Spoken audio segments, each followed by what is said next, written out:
Food is arguably the most important resource in Age of Empires 2, but all we see in game is just a single set of numbers. Throughout this series, we will be diving in to see exactly what foods each civilization prepared and ate, and how well I can recreate these recipes. This is Meals of Empires.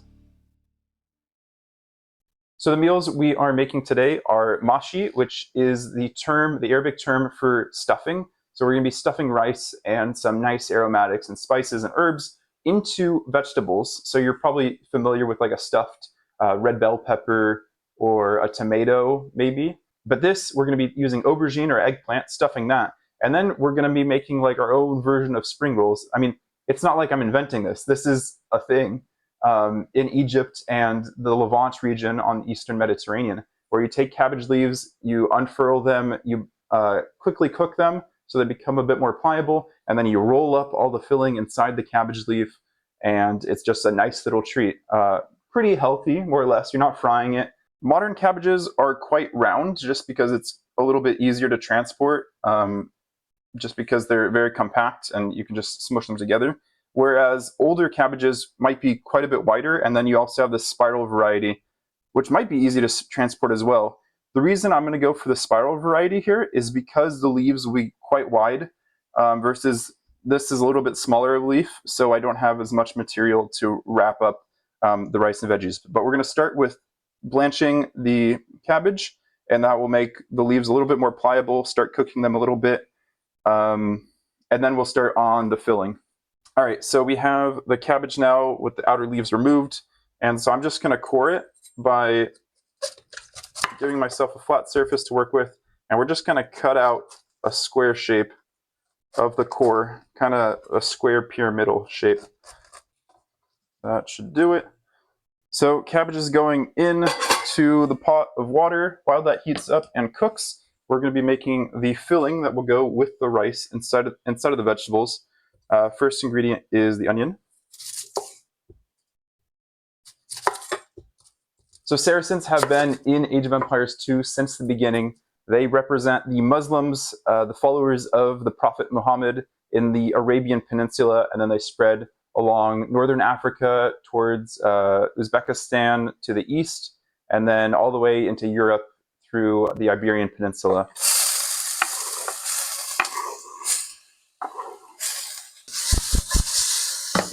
So they're right in the center of Europe and Asia, and they kind of control the Mediterranean Sea on one side of their landmass, and then the Indian Ocean on the other side of the landmass. So they kind of provide that intermediary bridge. They became quite rich based off of trade, but they also had a role in bringing ingredients, food ingredients, from one side to the next. So from Asia came rice and citrus, and then from Europe, grapes, of course.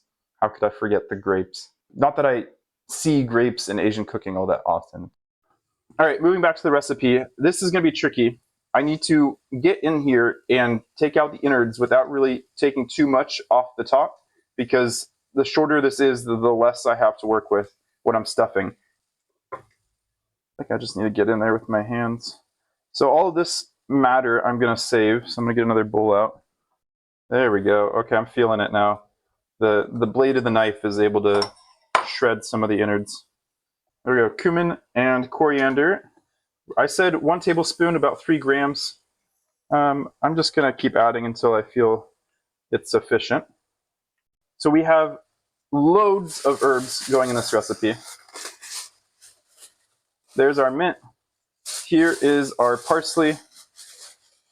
And here is our dill. We are going to save the ends, and those are going to go on the bottom of the pot for when we are cooking all of our stuffed vegetables, and that'll prevent the vegetables from sticking to the bottom of the pot. A vegetal parchment paper, if you will. Lovely.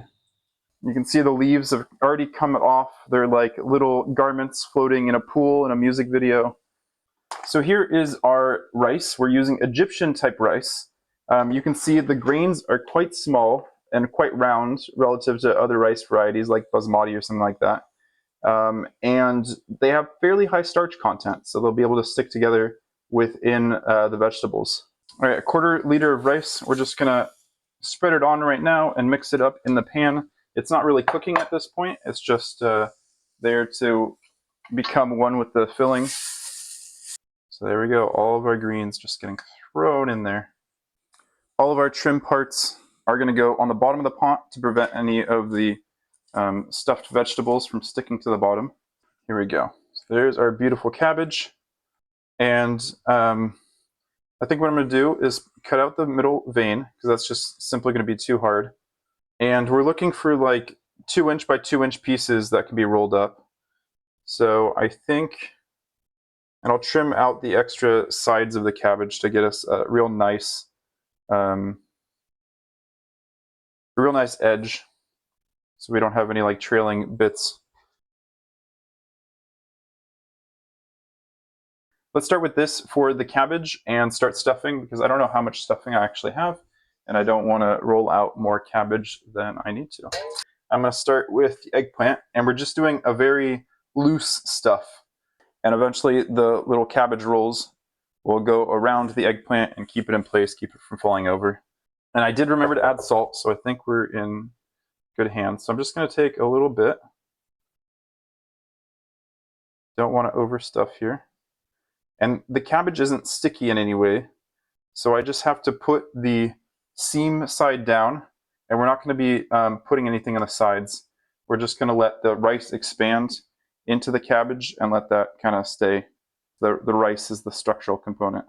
So yeah, now I'm seeing how this is a time-consuming process. You're using so little stuffing in each of these rolls that you feel like it's going to take forever.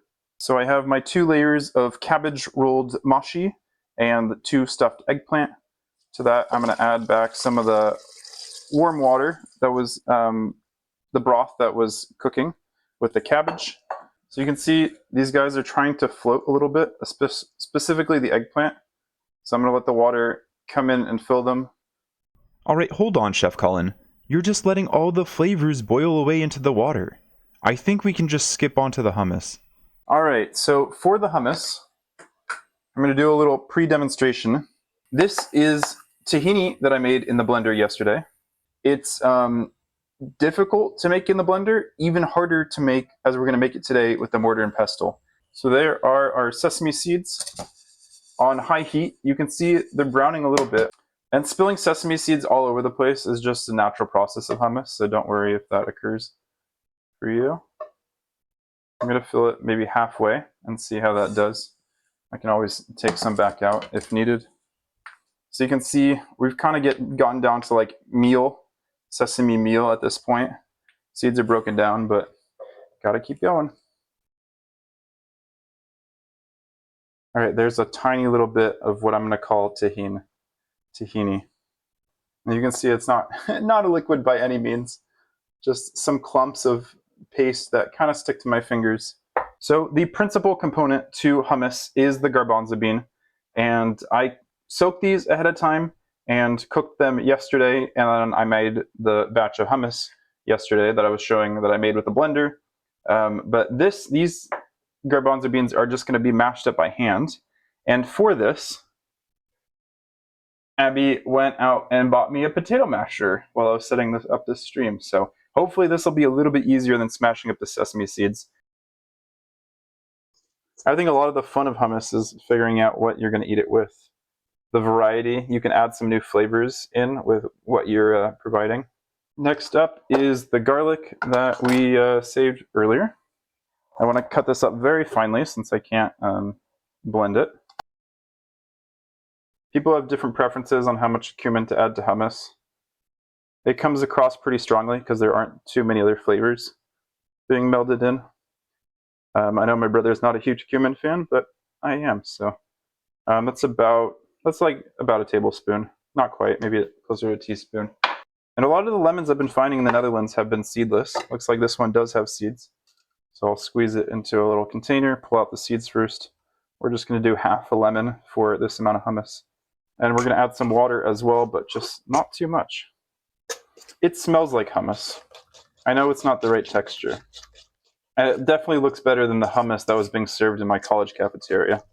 That looked like tuna salad.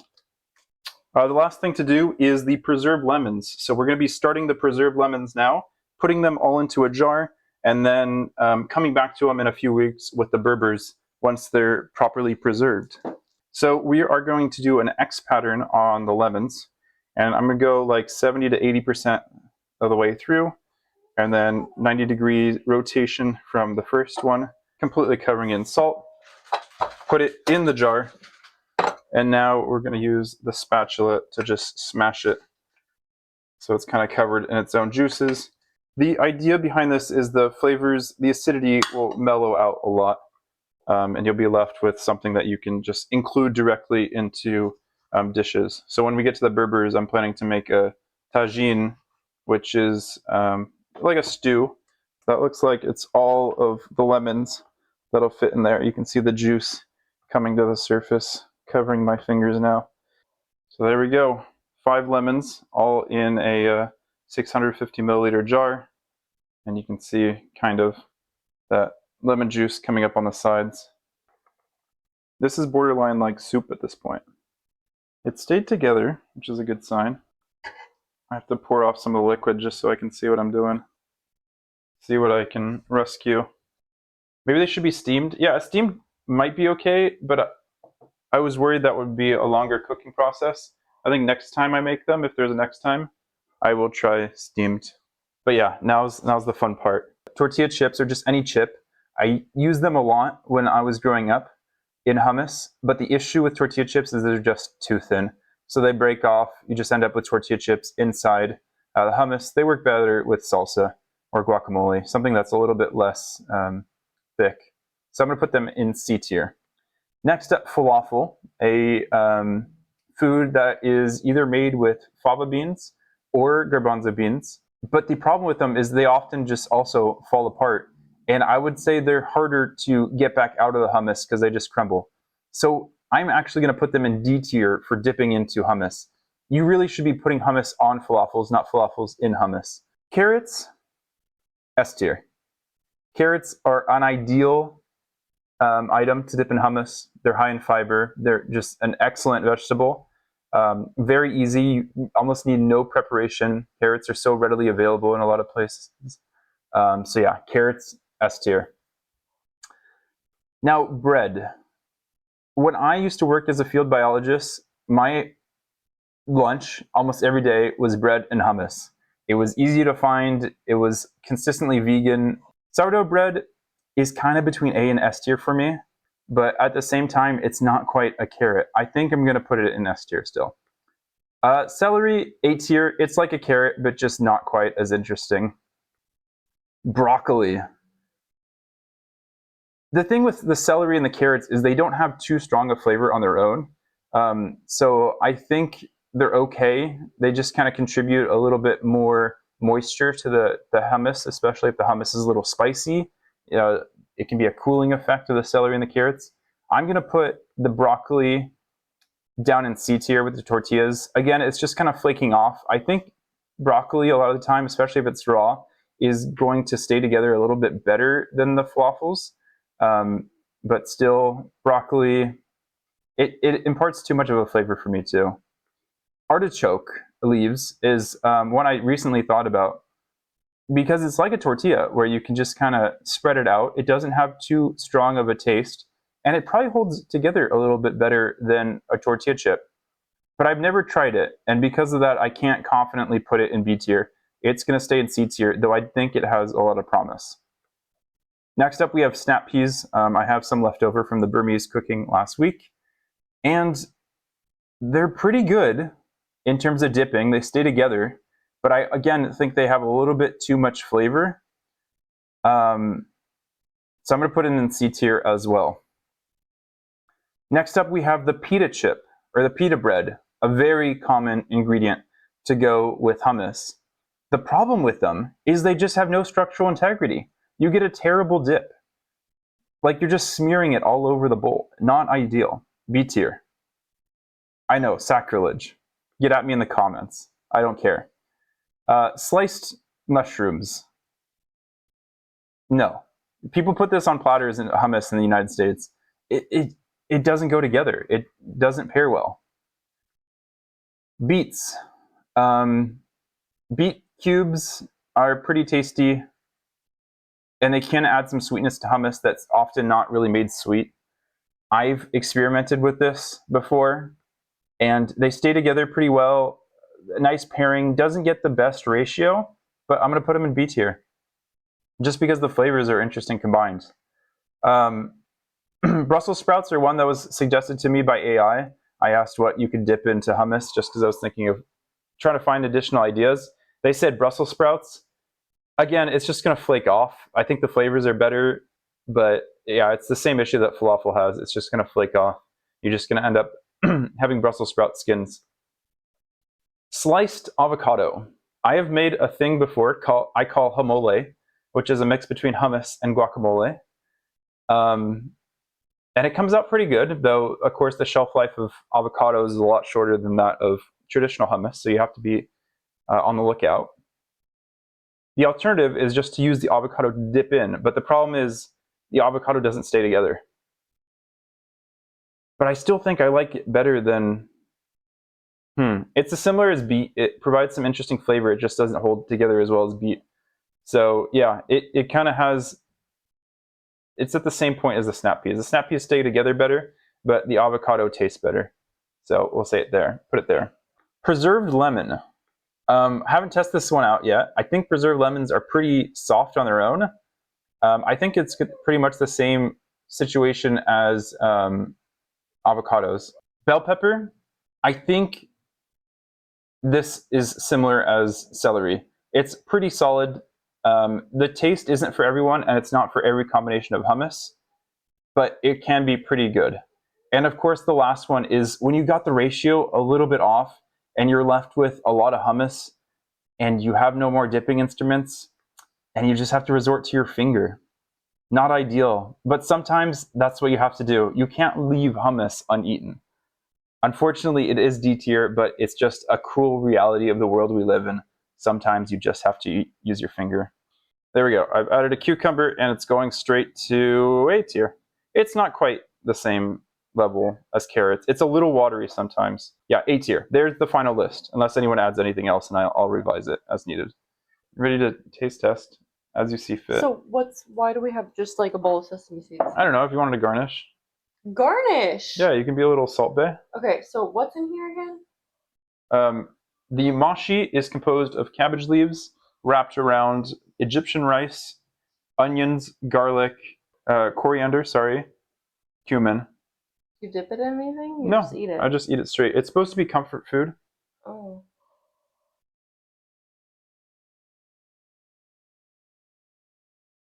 Forgot to mention all the herbs, which is the main flavor component. Like you really taste the mint and the parsley. I know you're a big fan of parsley.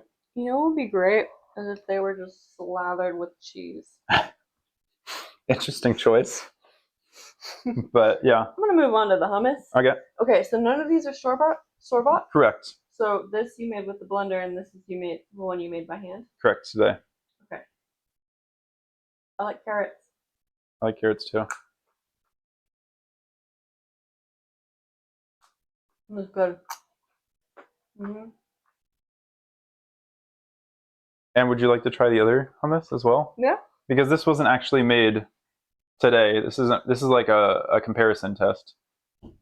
This is the same ingredients. Oh, you made this yesterday. Yeah, but it's not technically. Okay.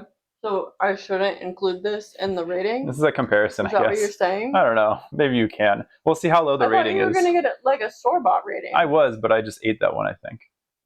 I can't keep hummus around long enough for a video. It's my fatal flaw. So Abby's noticing that it's very difficult to adhere to. Why is it so lumpy? Well, that was made in a blender and that was made by hand. I don't mind the texture. Really? Yeah. It's harder to dip, but you don't mind the texture? No. Because when I was taste testing it, obviously I didn't have the carrot to provide some crunch in the backing. But now that we do have a carrot, I feel like, yeah, the texture probably won't be as important. I mean, I mean, this hummus is delicious. It's easy. It's convenient. This is disgusting. No offense. I agree that it didn't come out that well, but it just kind of tastes like boiled mass of veggies, and the herbs are the only redeeming factor inside of it. Which might be realistic, but Partially, but I think I also didn't do a great job. okay. Execution? Mm-hmm. 4. Okay. So what's my should you serve this to your girlfriend rating? 5. 5. Okay. Because It's better than the this is like a Slavs. side. This is like half of my dinner. Okay. The other half is the frozen pizza that you didn't get me. Okay. Even though you promised that you would get it for me. I just ran out of time. Mm-hmm. So next week is the Romans. We will be kind of comparing that to what we did with the Italians. It's going to be a precursor. There won't be any pasta. We will be featuring fava beans for the first time. Maybe a little bit of garum. I still have some garum left over from the Byzantines. So yeah, stay tuned for that. I'll leave you with the tier list. And until next week, take care.